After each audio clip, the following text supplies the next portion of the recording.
how this finding will help us to understand the universe.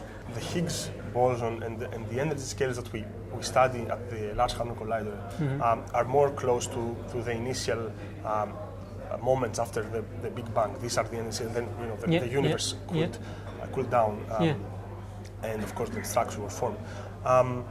I think that the actual discovery of the Higgs is important to understand the subtle building blocks. Of course, then one can think about, for example, we have a problem, we have inflation in the universe, but it's not always clear how inflation happens. So, for example, does the Higgs field have something to do with it? I mean, there are different theories. I think for particle physics itself, I mean, it somehow completes the picture of the standard model. So we have somehow a consistent theory there. And now, based on possible deviations from that we observe, or further particles that we observe, we can go a step further. But for the moment, it's important that we have a complete a model, let's say, because the standard model without the Higgs boson wouldn't be the standard model anymore. Can you give me a very brief introduction or description of the model you're talking about? So you got Higgs particles. Is a particle? Right. So I mean, the standard Higgs model, is a particle. Yes, the Higgs is a particle.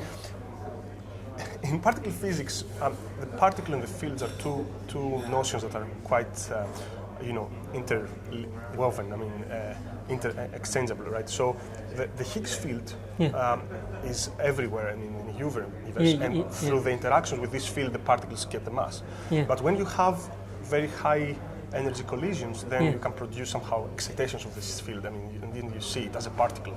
So the notion of particle is a field, and you cannot separate a particle and field. You cannot really separate. Right. Okay. So I mean, in the standard model, you have on one side the particles of mass, of matter, like electrons, muons, quarks. Electrons don't have mass, right? No, have. I mean, so this is the normal matter, the matter that you see around. So you have these, and then you have the interaction. So you have like the photons who carries the electromagnetic interaction. You have the W and the Z bosons who carry, the weak interaction, etc. And then you have also the Higgs particle, who is responsible for supplying the W and the Z boson, for example, with mass, or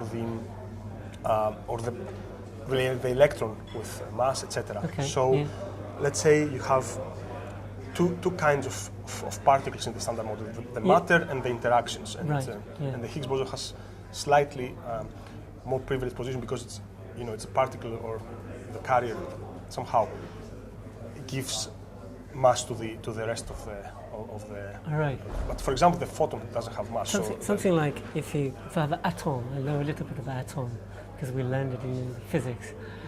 For atom, you got that's here in the middle, nucleus. Nucleus, yes. Nucleus and electrons. So you have. Does it has sort of any sort of relation to that, or? Right. I mean, in the atom, you have the electron. I mean, the electron is a fundamental particle, so it doesn't have substructure, right? But for example, the proton, which is the nucleus,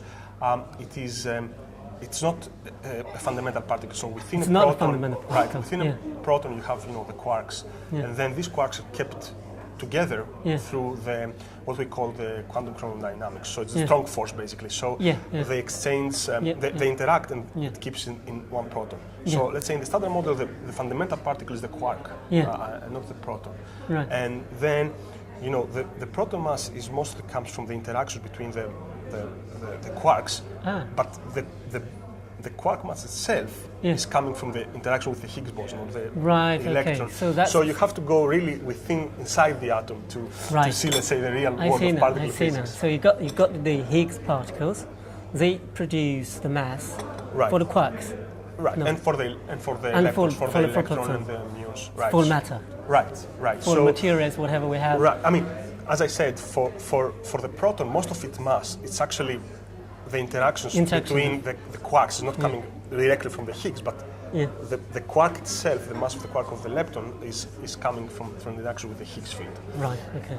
So that's the fundamental thing. Right. Is there any possibility? Could you predict that there's a possibility that there's going to be an even more fundamental saying behind the yeah, I mean, Higgs. this is another thing, right? So in the standard model, the Higgs is fundamental, so there is no subtraction side. Yeah.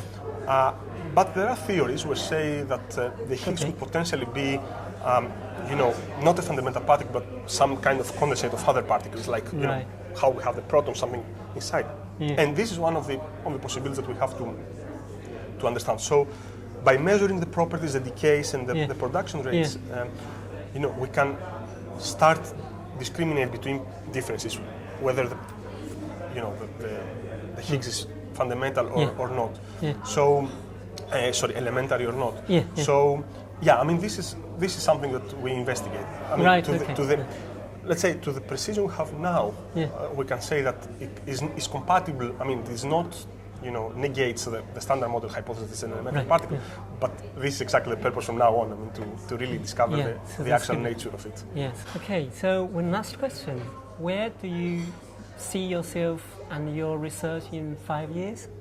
Yeah, I mean, the last 5 years were quite exciting for me. I mean, I was very happy because my PhD and my first research years as a dependent researcher, let's say, were quite exciting, even with discovery. So I think for the next 5 years, we have to make sure that we learn as much as possible about this new particle that we discovered and try to verify that this is the Higgs boson. So this, on one hand side, is related to continuing the analysis, improving the techniques, and going further. And on the other side, we have to improve our detectors. So we have to work during the shutdown of the accelerator to make the upgrades that we need in order to keep up and to have the same detector performance to be able to study all these things.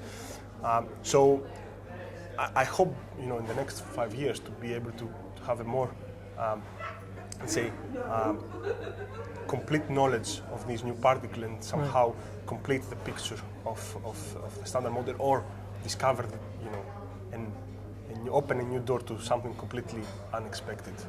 Of course, then I think that being a fellow here at the university, we start teaching as well, and this is another quite important aspect of our work, I think. I mean, doing original research is of course very important, but then you have to make sure that you contribute to bring new researchers to the field. And somehow this is a quite good mixture. So I think especially the fellowship, the way they are structured with more research in the beginning and then more teaching up to the normal load of a lecturer, gives you this kind of opportunity. So I'm quite excited about that.